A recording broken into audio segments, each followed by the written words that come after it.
आप देख रहे हैं इंडिया टाउन न्यूज, भारत की बात।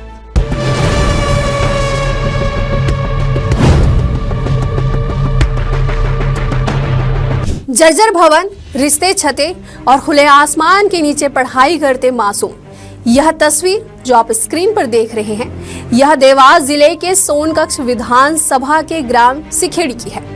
इस बदलते आधुनिक युग में जहां गरीब से गरीब परिवार अपने बच्चों को हर हाल में पढ़ाना चाहता है, वहीं सरकार की शिक्षा को लेकर अनेक योजनाएं चलाई जा रही हैं। लाखों रुपए शिक्षा के नाम पर खर्च किए जा रहे हैं, लेकिन जमीन पर हालात इसके विपरीत है। दरअसल ग्राम सिखेड़ी का यह सरकारी स्कूल शिक्षा व्यवस्था की जमीनी सच्चाई को उजागर करता एक आईना बन गया है, एक ऐसी हकीकत जो खंडहरों में बिखरी हुई है। तो चलिए ग्राउंड जीरो रिपोर्ट आपको दिखाते हैं हमारे इस खास रिपोर्ट में। सोनकक्ष क्षेत्र के ग्राम सिखेड़ी का प्राथमिक विद्यालय आज कई गंभीर सवालों के घेरे में है। जर्जर छत, दरारों से भरी दीवारें और खुली जमीन पर पढ़ते ये बच्चे। हाल ही में राजस्थान के एक स्कूल में छत गिरने की घटना ने देश को झकझोर कर रख दिया, और अब सवाल यह है कि क्या ग्राम सिखेड़ी के मासूम बच्चों को भी किसी हादसे का इंतजार है। यहाँ के बच्चे भी खतरे के साए में पढ़ाई करने को मजबूर है।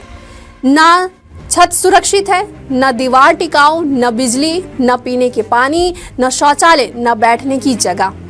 स्कूल में 3 कमरे हैं, पर सभी बुरी हालत में है। बारिश में प्लास्टर टपकता है, गर्मी में कमरे भट्टी बन जाते हैं और बच्चे खुले मैदान में टाट पट्टी बिछाकर पढ़ाई करते हैं। की जो हालत है वो बहुत जर्जर, अति जीर्ण शीर्ण है। छत का प्लास्टर गिर गया और छत का सरिया भी सड़ चुका है। दीवारें फट रही है, जमीन की जो फर्श है वो भी धस रही है। और हमको वरिष्ठ कार्यालय से निर्देश है कि किसी भी हालत में शाला भवन में कक्षा न लगा जाए, बच्चों को अंदर ना घुसने दिया जाए। तो हमें जो बच्चों को अंदर नहीं बिठाते हैं और बाहरी बच्चे रहते हैं, बाहरी कक्षा लगाते हैं। जिस दिन बारिश गिरती है उस दिन हम बच्चों को नहीं बुलाते हैं। हम खुद बाहर है जो पानी में छाता लगाकर बैठे रहते हैं पूरा साला समय। और बस इस तरह से हमारा ये जो आफत परेशानी से हमारा इसकी शिकायत आपने कहा? शिकायत में हर साल देता हूँ मैं लिखित में। बीआरसी को दिया है हमने, बीओ साहब को भी दिया है, और उसकी सब लिखित में हमारे एक प्रति हमारे पास रखी हुई है। 2 शिक्षक, सिर्फ 12 छात्र। यहाँ 12 बच्चों पर 2 शिक्षक तैनात है। अभिभावकों का सवाल है कि अगर शिक्षक है तो छात्र क्यों नहीं, और अगर छात्र कम है तो सुविधाएं क्यों नहीं सुधरी है। ग्रामीणों और पालकों का कहना है कि वे कई बार स्कूल सुधार की मांग लेकर शिक्षा विभाग और जनप्रतिनिधि तक पहुंचे हैं, लेकिन हर बार सिर्फ आश्वासन ही मिला है। भैया बताएं, ये स्कूल जो क्या स्थिति में है पूरा? इस स्कूल में अभी जो स्थिति है वो बहुत, छत गिर रही है, प्लास्टर गिर गया है, बच्चों उनको बैठाने की जगह नहीं है।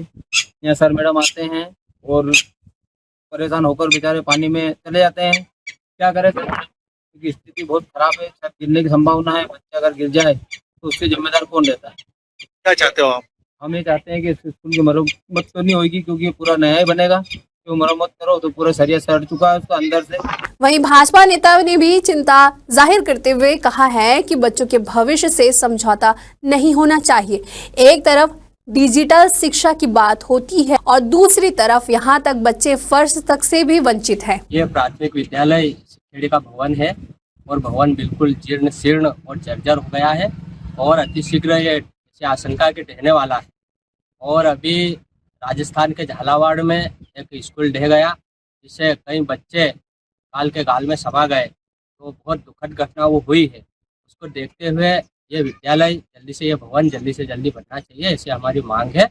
और इस संबंध में हमारे क्षेत्र के विधायक डॉक्टर राजेश जी सोनकर से भी हम चर्चा करेंगे, और ग्राम पंचायत के सरपंच के माध्यम से कलेक्टर और शिक्षा विभाग से भी संपर्क करके जल्दी से जल्दी ये बनवाया जाए। वहीं जब इस मामले में जन शिक्षक से हमने जानकारी ली तो उन्होंने क्या कहा, आप भी सुनिए।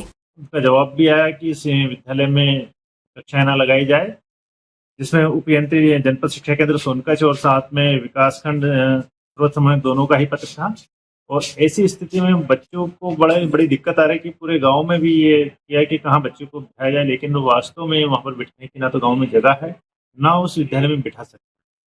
तो उसके लिए कोई वैकल्पिक व्यवस्था हुई है? वैकल्पिक व्यवस्था पूरे गांव में जब देखा तो कहीं जगह नहीं है इस प्रकार से बच्चों को बिठा दिया जाए, लेकिन बार बार सूचना देने के बाद भी व्यवस्था आज तक वरिष्ठ कार्यालय से कोई नहीं। बीते दिनों राजस्थान की घटना ने सभी को झकझोर कर रख दिया था, लेकिन लगता है कि सिखेड़ी के मासूमों के लिए अब तक कोई भी नहीं जागा है। यह स्कूल सिर्फ एक भवन नहीं, यह उस व्यवस्था का प्रतीक बन चुका है जो सिर्फ कागजों में मजबूत है और जमीन पर लाचार। अब सवाल यह है कि शिक्षा विभाग और जनप्रतिनिधि कब जागेंगे और इन बच्चों को कब मिलेगा सुरक्षित और सम्मानजनक शिक्षा का अधिकार। इस जन मुद्दे को उठाया है देवास से अनिल उपाध्याय ने। मैं रंजना राज फिर हाजिर होंगी आपके जन मुद्दों को लेकर। अभी के लिए मुझे दीजिए इजाजत। नमस्कार।